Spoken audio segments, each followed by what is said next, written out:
Hey, it's K Boogie. I'm back again. Guess who's back again? And I wanted to share with you a little bit about my postpartum time. So these past 4 weeks, this past month, have been quite an experience. I'd probably say this is the best that I've looked and probably felt the whole time. My hair is slightly combed. I got to brush it up a little bit though, look a little better, get it done. Get back to me, honey. And let me show you as far as like my stomach. So I haven't begun the workout yet. I'm letting all y'all get y'all best life together after I get this good Thanksgiving meal in and enjoy my Christmas meal, my hams and stuff. Then I'm gonna get back with y'all and get back to the slim jeans, back slim in the gym to get ready for Hot Mom Summer 2020.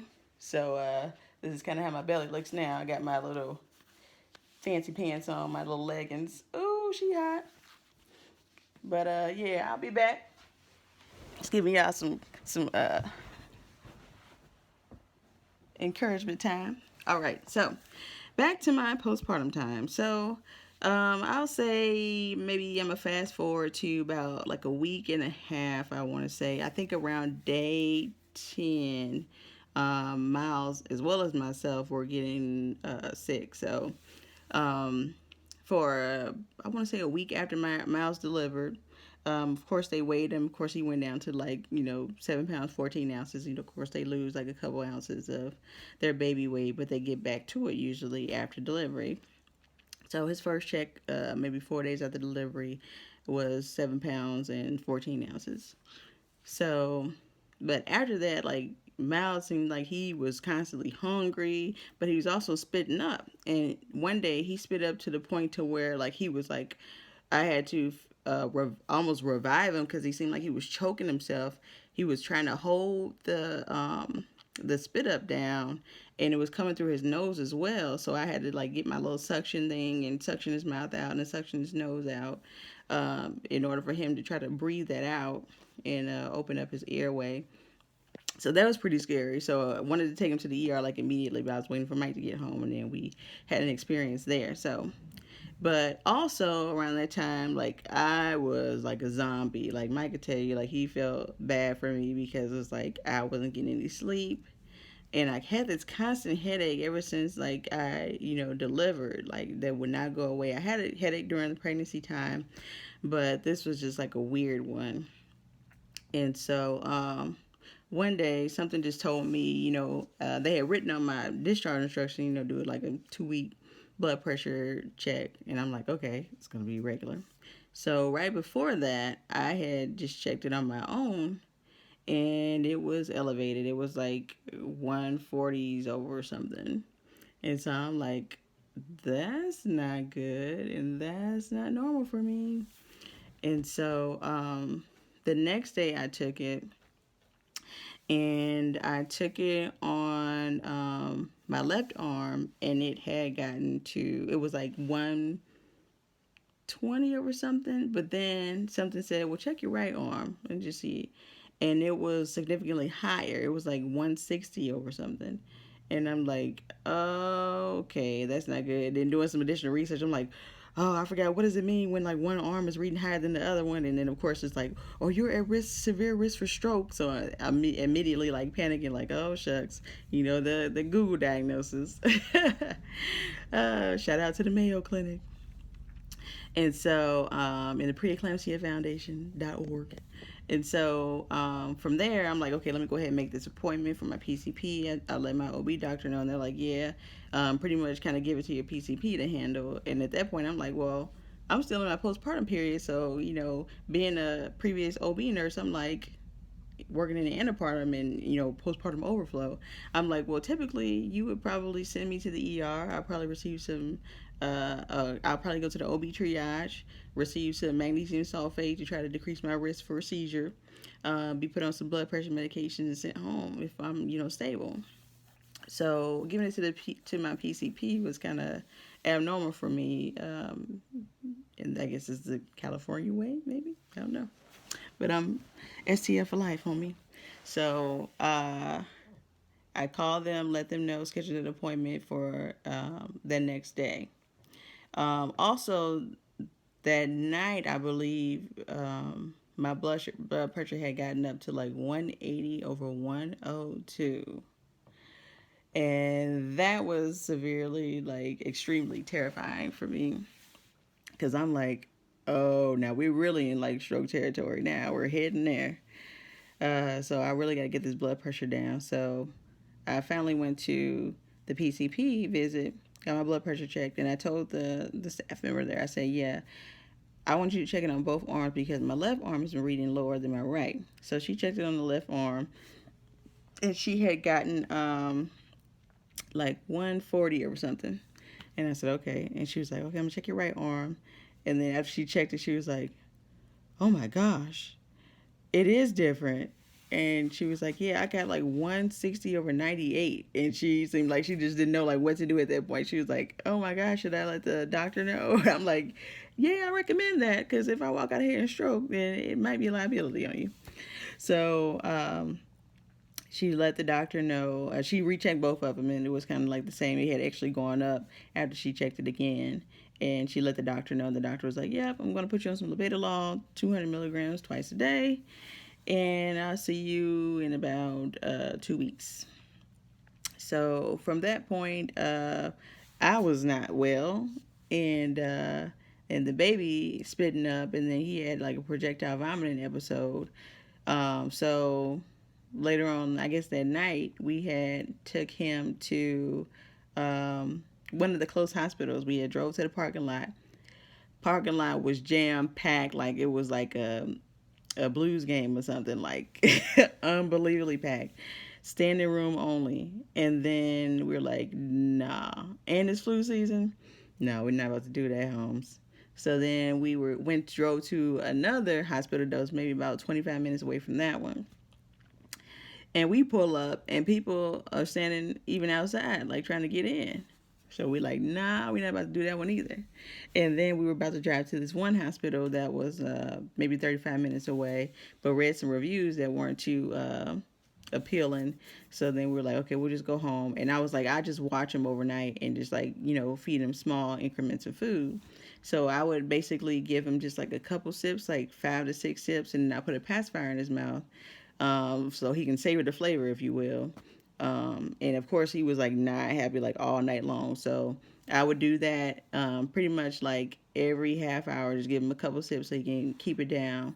Because otherwise, if I would give him more than an ounce and a half, he would just spit it up and have one of those episodes again. So that was exhausting because I was pretty much up like all night, just constantly doing that every half hour, just giving him a couple sips, put the pacifier in, getting a couple more sips, put the pacifier in, and then took him to the doctor that day, and then they were like, well, if he's having like these bad episodes, you might want to just take him to the ER because it'll take a while to get him like an ultrasound, like on an outpatient basis somewhere. So I'm like, dang, not trying to pay that ER fee, but okay, anything for my little guy. So one day, Mike was at work, so I ended up picking up the kids from school and then, taking them as well as the baby to this hospital that was maybe about like 35 minutes away from us, that we had read the bad reviews about. So we get to the ER, and of course, it's just like jam packed with folks coughing, and I just like have like a germ like screaming dying like in my head. Of course I didn't freak out, but I was like, oh my gosh, like the nurse in me just wants to just jump out of here. So we get him checked in and we have to sit in the ER. And then why do people want to talk to us taking their mask off? Like they see the kids, and this one lady, bless her heart for being, so generous. The kids were sitting down. She takes her mask off, and she's like, "Do you mind if I give them some gum?" I said, "Heck yeah, man! You just took that mask off. Ain't nobody trying to pass no germs around here." I said, politely though, I said, "Oh no, thank you." I said, "They still have so much Halloween candy left, so we appreciate your offer."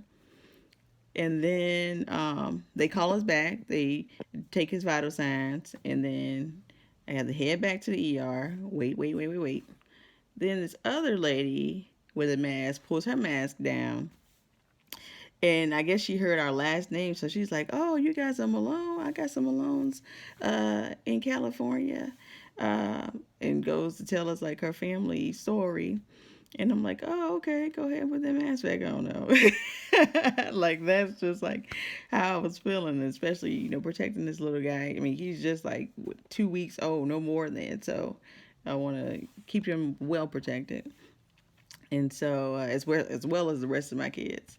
And so we're sitting there, and I'm like, oh gosh, please. And of course, the kids are getting antsy. Now, I will say that I have some of the most well behaved kids. I don't care what you say. But of course, like, there comes a time to where they hit a limit. Like, they get antsy, or they want to laugh and giggle, or they get, like, kind of frustrated because they're hungry. And so, but I'm trying to wait it out. I'm like, okay, once he gets, checked in real good, then we try to find something to eat. I brought some snacks with me. I brought some pretzels and like some lollipops and stuff. And so take us back again to this room just to say, oh yeah, we're getting a room ready for him, and then head back to the ER. And then they finally call us to have an ultrasound done. So we go upstairs. They take us upstairs. He has the ultrasound done. Then guess where we're going back to? Back to the ER, a waiting room. So we're back down there in the general public, and this time we have no seats. So they have a waiting room outside. They have some chairs sitting outside. So that's where we were in the ER overflow, kind of like church. Like we in the overflow, and by that time, like Mike is there, and by this time I think we're like 5 hours in, like 5 or 6 hours in of being there. Everything is about 5 hours in. And so finally he gets there, and he's like, why y'all outside? I'm like, it's standing room only in the inside. So, and we lost our seats. So we're waiting there, waiting there, waiting there. And then finally Mike was like, well, I'll go ahead and take the kids on home.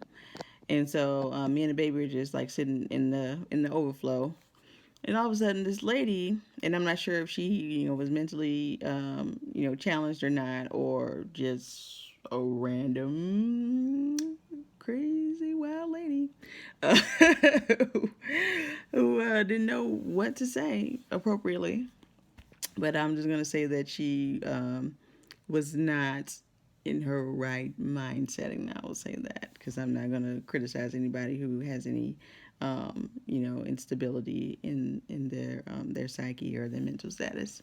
But I was just alarmed at like what she said to me. So she comes over to me. I got the baby on my lap in the car seat, draped with a blanket over the car seat. So I'm just like steady like peeking out, so nobody knows like how he looks, because I didn't open the blanket for like more than like 2 seconds, and I'm facing the parking lot.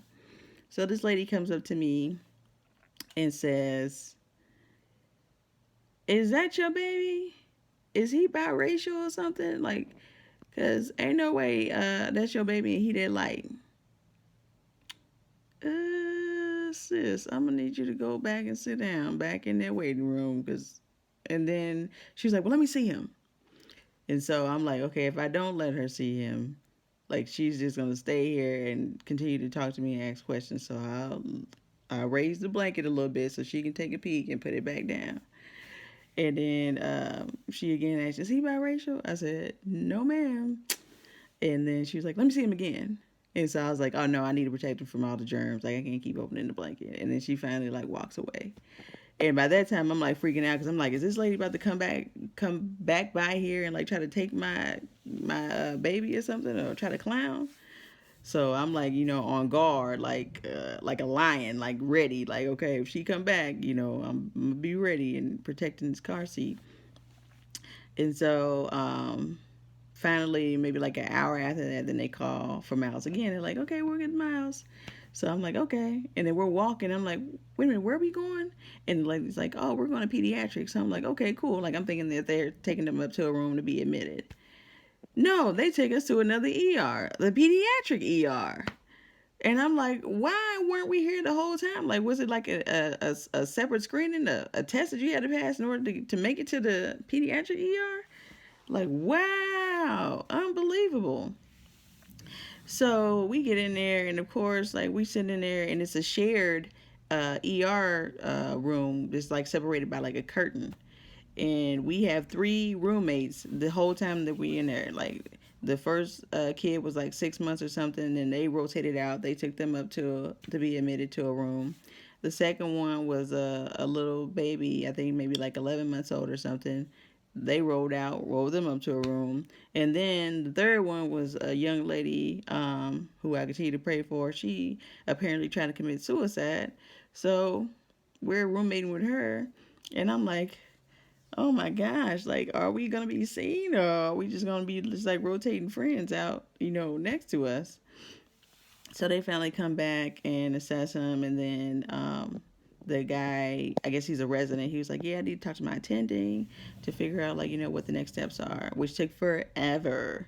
So eventually the attendant came down. He was like, yeah, we ruled out like pyloric stenosis, like, his belly looks good, so just continue the frequent feedings, and just keep, monitoring them, and let us know if anything changes.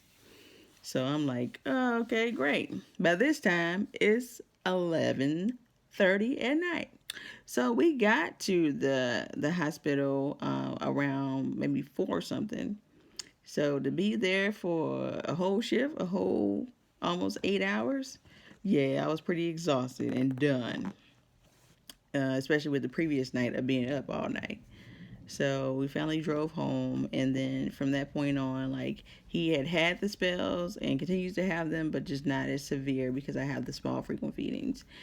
And we tried to alternate as far as like the formula supplement, because I asked the doctor with the breastfeeding. I said, yeah, with my previous kids, whenever I breastfed, I would have to supplement with vitamin D. So are you going to prescribe that? And she was like, well, no, you can either do the vitamin D or you can supplement with formula. So I'm like, okay, cool. Because I want to make sure that he's getting all the nutrients that he needs, in addition to, the breast milk, and not be without anything. So to be on the safe side, I'll supplement with the formula. Um, so alternate that back and forth. And the second time he got checked, he was about 7 pounds 14 ounces. Then the next time he got checked, he was back up to his birth weight. Hooray! So we're doing good. And then he's finally now up to 8 pounds 8 ounces. So we're on the up trend here. So he's doing much better. And he is quite the personality. I have to show you a video of him a little later on of him. I'm thinking, I look at it closely, because I can promise he told me no. So whenever I ask him, I say, hi, Miles. Say, hi, my name is Miles. And he goes, and so, but I want you to pay attention to the video and let me know what you think. So in the meantime, I'm doing much better as well. Last week I cranked my labetalol down to once a day. Hey. And my blood pressure when I went back to the doctor was like 107/78. So yeah, we're doing much better. So I continue to thank you guys for your thoughts and prayers, and continue to chime into your mama's world, because it's going to get even better. Got some things in the works for 2020, so be looking out. Still got my book in progress. Hopefully be able to, do some events, make some appearances, and continue to support all the moms, future moms, the mom figures out there, because I know there's some aunties and some definitely some teachers out there that may not have any children, but just want to know exactly like what's going on, how things are, relating to other people. So I just want to be just that encouragement for you guys. Hope you have a great Thanksgiving, and thanks for tuning in. Peace out.